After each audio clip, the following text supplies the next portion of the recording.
Very good morning, cadets. We are in the fag end of January and proceeding to the month of February,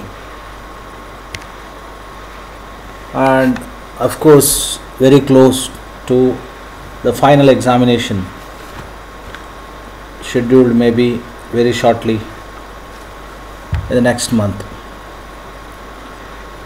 So it is the right time to gear up your speed and complete the task assigned to you. I am very happy that today I received the images from Cadet Abhinav Anand Jatti, roll number 5633 of 7th B section. Abhinav completed all the tasks assigned by me in my video sessions and sent the pics almost exactly 28 photos. So these 28 photos include the keynotes, question and answers related to the various chapters in the form of video session. So thank you Abhinav, roll number 5633, 7th B section. So I expect and look for such an excellent response.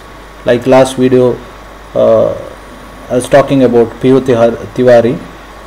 So please cadets, please gear up, write down the notes assigned, complete the task assigned to you and send the pics to my WhatsApp number at the earliest. Now today onwards, let us start the keynotes related to social and political life part 2, or in other sense it is called civics. Social and political life part 2 or civics. Before starting civics, cadets, we have gone through the complete keynotes related to history. Okay, so 10 chapters in history.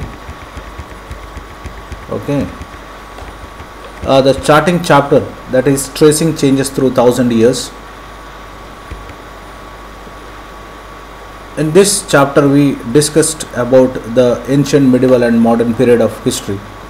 So once again I am going through those slides, so that someone who skipped or missed the slides, please go through the slides once again. The new social and political group, which is referred to chapter number 1 of history. Then we also studied in brief as well as in detail in regular video classes about Chola, Tughlaq dynasty and all those important issues. Then historically British divided the period into Hindu, Muslim and British period. That was denied, or we are not following that method of studying history. Rather, we follow the method of periodization of history based on ancient, medieval and modern Indian history. That is what we are going to studying. Chapter number 2. What is chapter number 2? Name of the chapter is New Kings and Kingdoms. In this chapter we studied about the various new kingdoms like Rashtrakuta, Chalukya, Gurjara Pratihara and later the Delhi Sultanates. So this chapter deals about the development of political development, rather the political development in the medieval Indian period, and of course an excellent contribution to the Indian history by the Cholas.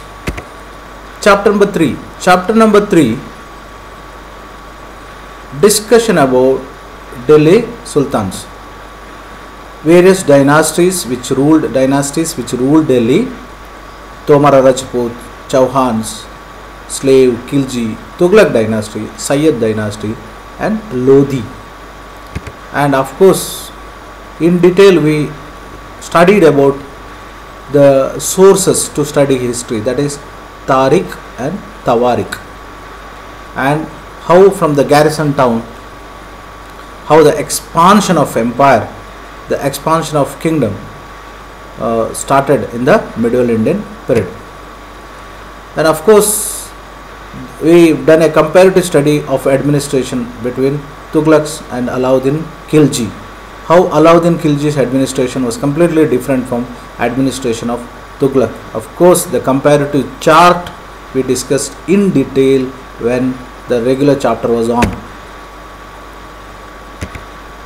Chapter number 4, that is about Mughal Empire. The Mughal Empire in the Middle Age, very powerful empire, and Battle of Panipat, first Battle of Panipat, second Battle of Panipat, and various important kings related to the Mughal dynasty, and Akbar's policy, Akbarnama, written by Abul Fazl.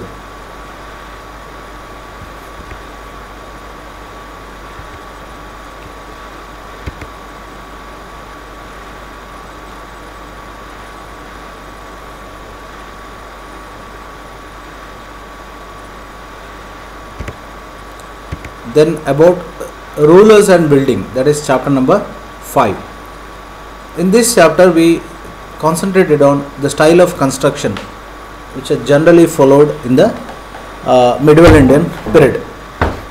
The terracotta style of construction or corbelled style of construction, Indo-Islamic style of architecture, the Char Bagh garden style of construction by the Mughals, public place and private places, construction of huge temples or the gardens, construction of huge palaces for the private purpose.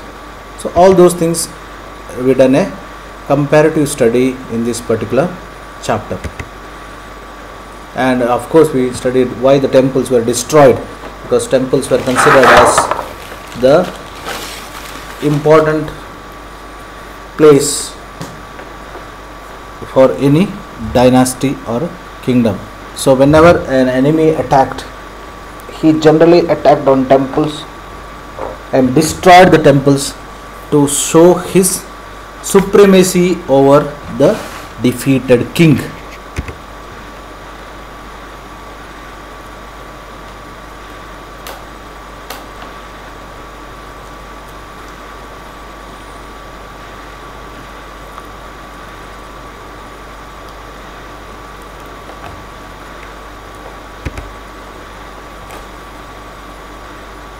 Chapter number 6, that is towns, traders and craft persons.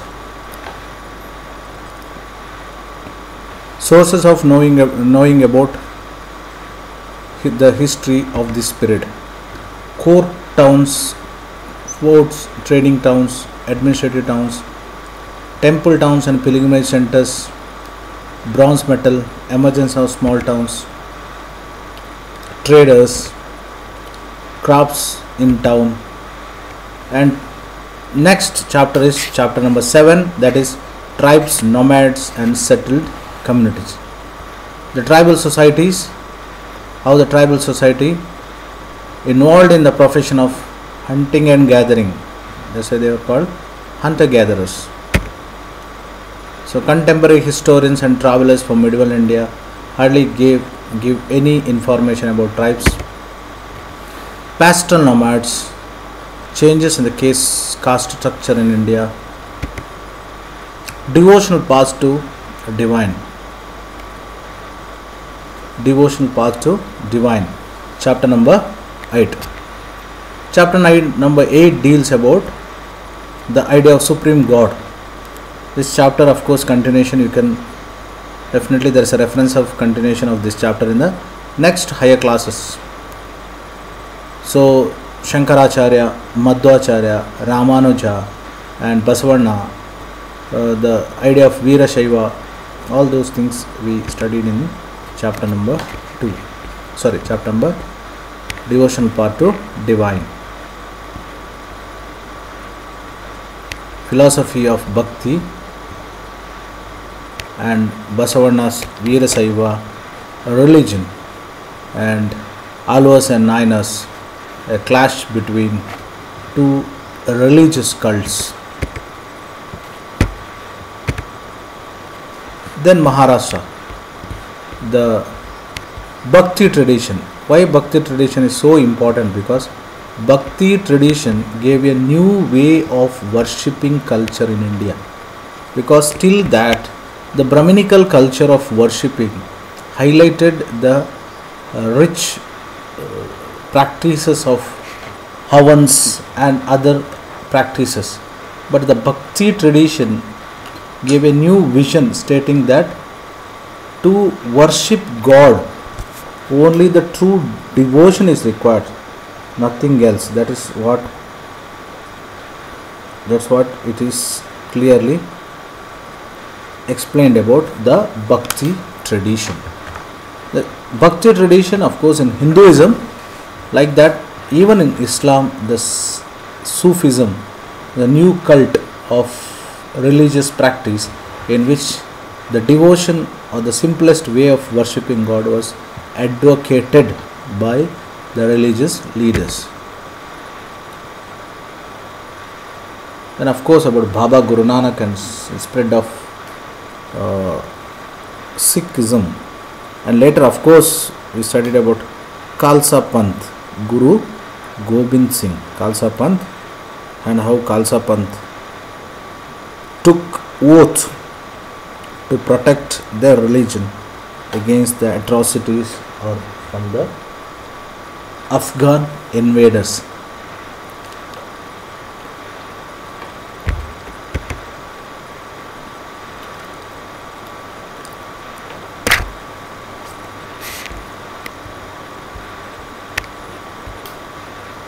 Chapter number 10, it is about making religious culture.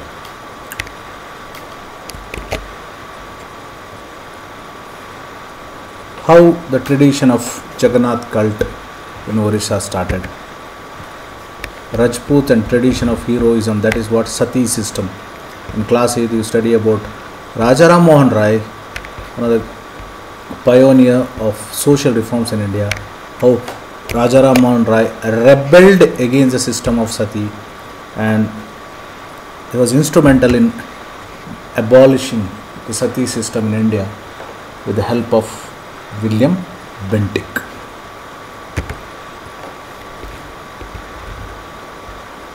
Then types of paintings, miniature painting, how the miniature painting development, all those things, of course, we studied in the same chapter.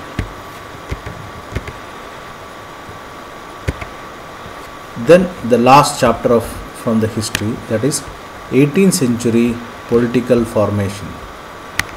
18th century political formation, here mainly concentration was decline of Mughal Empire and the beginning of the European traders in India. Okay, how the European traders as well as the new kingdoms, that is Nawab of Awadh, Nawab of Bengal, Nizam of Hyderabad, how the newly emerged kingdoms, they gained lot of importance due to downfall of Mughal empires, Marathas, Jats, Rajputs and Sikh. So this is about history. Okay, cadets. So now, okay, please write down all the points, like how Cadet Abhinav has sent, others also please do at the earliest.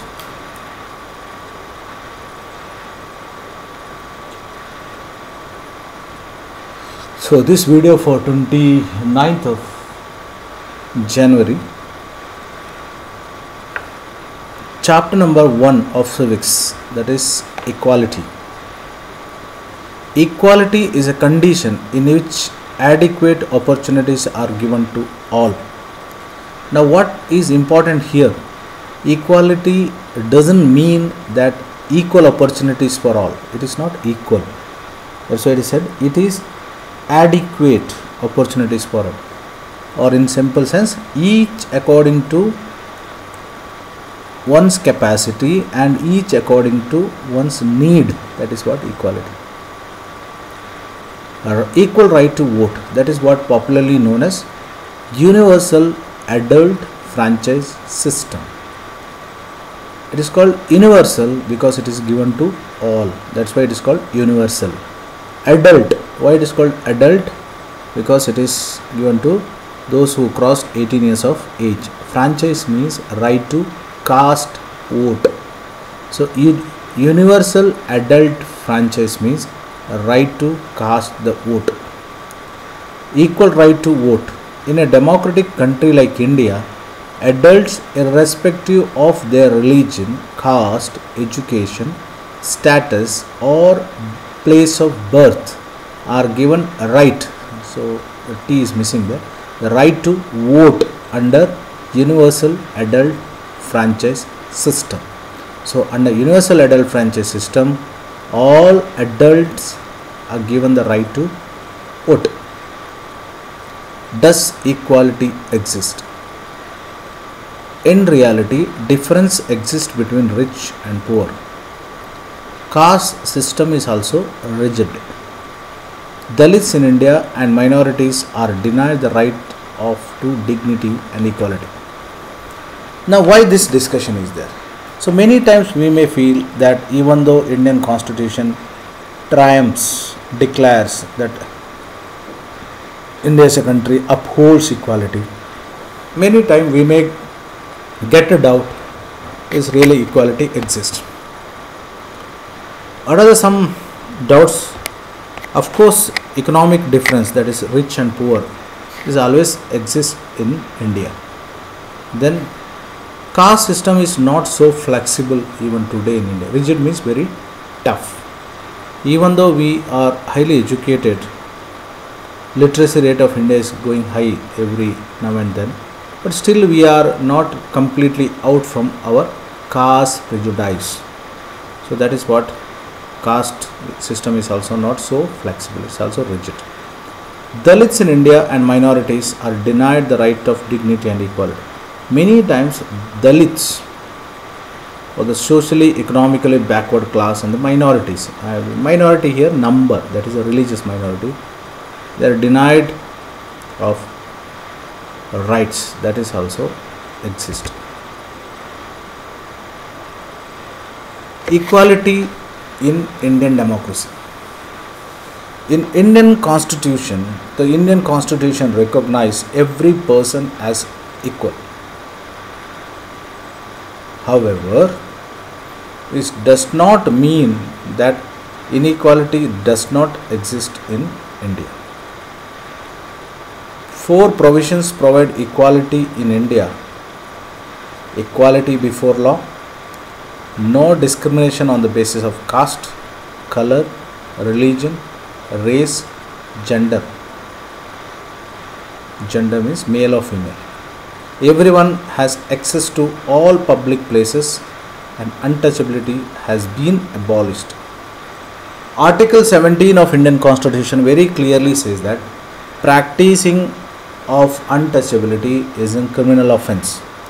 So untouchability, the practice of untouchability is abolished in India, because it is abolished because Indian Constitution upholds equality.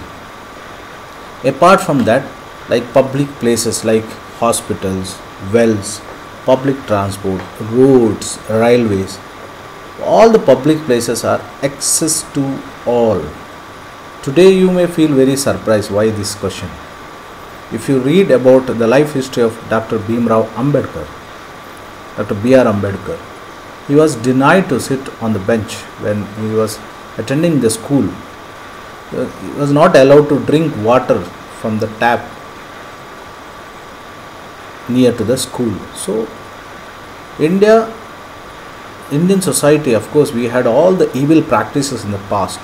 Even today there may be few places still the evil practices like untouchability still may be having a dominant role to play, but according to the Constitution it is an offence. The government has tried to implement equality, first through the law, second through the government programs or schemes to help the disadvantaged community. So how the government implements equality? First, by passing the law. Second, by giving lot of schemes, like for example reservation reservation in schools and colleges, reservation in employment, helping them by giving some financial aid. So by policies and programs of the government also, definitely government is trying to help the disadvantaged communities. Programs like midday meal scheme has been launched to improve the attendance of and enrollment of ratio of children in the school. So please don't conclude that the question of inequality, exploitation based on the caste, color, creed, race, it is only in India. It's not like that. Of course, the example of America is given in your own textbook. In USA also, the civil rights movement of 1960s restored the dignity of Afro-American based color. Mexican Olympics is an example where Afro-American athletes rebelled against their own country because they wanted to show to the world that even though they won the medals for their country means America, but they are not treated equal because originally they belongs to Africa. So discrimination Afro-American, even today, I think recently, few months back, there was incident where a journalist was attacked in America. Australian also, racial attacks are very common in Australia. So inequality or this kind of discrimination, it is not seen only in India. It is of course exist in other part of the world also. Please write down this also. Civics, from today onwards we start the activity of keynotes related to the civics chapter. Thank you. Wish you a wonderful day. Thank you very much.